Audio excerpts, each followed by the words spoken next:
In this case, Kapoor and Hoon had formed a company to purchase land and resell it at a profit. While both of them were directors, Hoon was essentially just a financier, having contributed money to the purchase price. He did not play an active role in managing the company.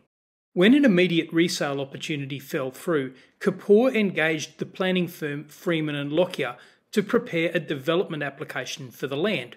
Obviously, the land would be more attractive on the market if development approval had already been received. They completed the work, but then Kapoor absconded, disappearing without having paid them.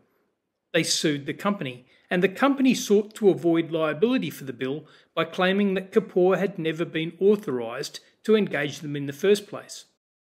The company's Articles of Association, essentially the company's constitution, allowed the company to appoint a managing director.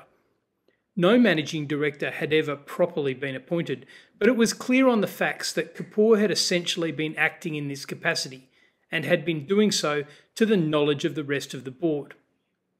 Under the circumstances, the court found that the company was liable for the arrangements which Kapoor had put in place, while acting essentially as managing director, because Kapoor had apparent or ostensible authority to act in this way on behalf of the company. Lord Diplock said, "The representation which creates apparent authority may take a variety of forms, of which the commonest is representation by conduct, that is, by permitting the agent to act in some way in the conduct of the principal's business with other persons. By so doing, the principal represents to anyone who becomes aware that the agent is so acting, that the agent has authority to enter on behalf of the principal into contracts with other persons of the kind which an agent so acting in the conduct of his principal's business has usually actual authority to enter into."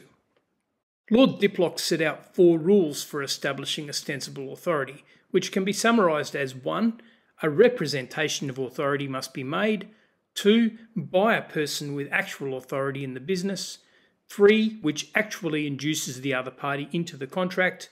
And 4. Which is not expressly forbidden by the company's Articles of Association. All 4 of these requirements were satisfied in this case, so the company was liable for the plaintiff's bill.